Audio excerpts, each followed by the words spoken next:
मौलाना जफर अहमद उस्मानी साहब हिंदुस्तान से उस दौर में हज बैतुल्लाह के लिए तशरीफ ले गए जिस दौर में लोग बहरी जहाजों के जरिए सफर किया करते थे। आपने वापसी पर अपनी जिंदगी का एक ऐसा वाकया कलमबंद किया जिसने आपकी जिंदगी को सहीहन बदल कर रख दिया। आप फरमाते हैं कि मुझे किसी भी महफिल ने कभी लाजवाब नहीं किया सिवाय एक मौका पर जब मैं हज बैतुल्लाह के लिए गया, और जब तैयबा शरीफ में आकर लोगों ने खैमे लगाए तो मैं भी वहां खैमा नशीन हो गया। गर्मी की शिद्दत बहुत ज्यादा थी।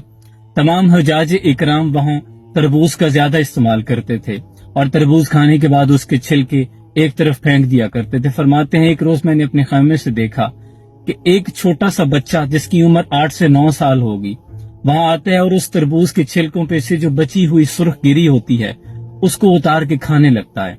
आप फरमाते हैं कि मुझे बड़ा तरस आया। कुछ दिन तो मैंने उसे देखा और एक रोज मैंने जाकर उस बच्चे से हिम्मत करके पूछ लिया कि बेटा तुम ऐसा क्यों करते हो।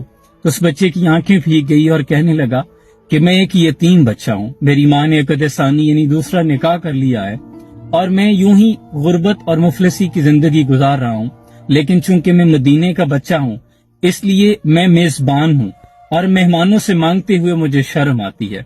आप फरमाते हैं आंखों से आंसू जारी हो गए और मेरी हालत गैर हो गई, रिक्कत तारी हो गई कि एक छोटा सा बच्चा है और उसकी फहम और फरासत की इंतहा देखिए कि वो फरमा रहा है कि मैं मेजबान हूँ इसलिए मुझे मांगते हुए शर्म आती है। फरमाते हैं मैंने बड़ा इसरार किया, बड़ी शफकत से कहा कि बेटा तुम ऐसा करो कि जितने दिन मैं यहाँ हूँ हमारे साथ खाना खा लिया करो।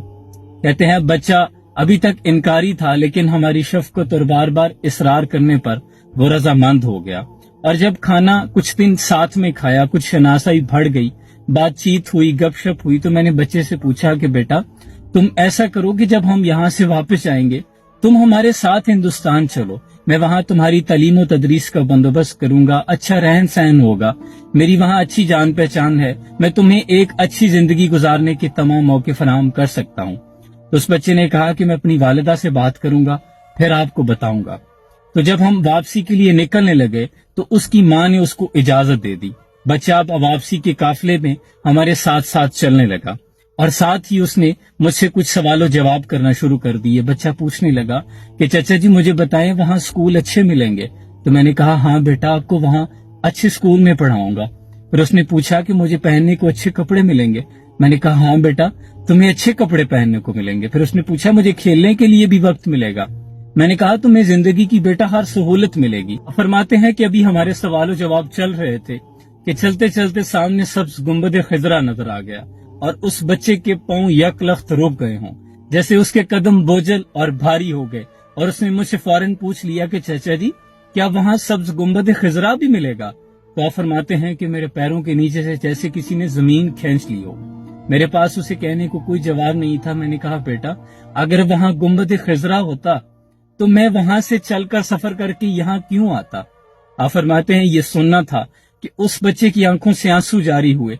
उसने अपना हाथ मेरे हाथ से बर्क रफ्तारी से छुड़ाया और कहने लगा कि चाचा जी मुझे मुफलिसी और गुर्बत की जिंदगी कबूल है लेकिन मैं सरकार मदीना को छोड़कर यहाँ से नहीं जाऊंगा, मैं मदीने के बगैर नहीं रह सकता। अब फरमाते उस बच्चे की हालत मुझसे देखी ना गई। उस बच्चे ने मुझसे हाथ छुड़ाया और यूं बर्क रफ्तारी के साथ भागता हुआ मेरी नजर से ओझल हो गया। आप फरमाते हैं कि मैं वहां एक जिंदा लाश बन के खड़ा था। उसके बाद आपने सारी जिंदगी इसी वाकये को याद करते हुए और दूसरों को सुनाते सुनाते अपनी सारी जिंदगी गुजार दी।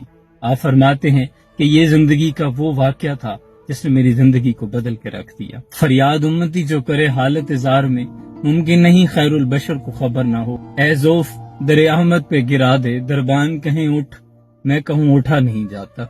अल्लाह करीम से दुआ है अल्लाह करीम तमाम आशिकान मुस्तफ़ा सल्लल्लाहु अलैहि वसल्लम को मदीना शरीफ हज बैतुल्लाह की बाद हाज़िरी नसीब फरमाए। मेरे हक में दुआ कीजिएगा। अस्सलामु अलैकुम।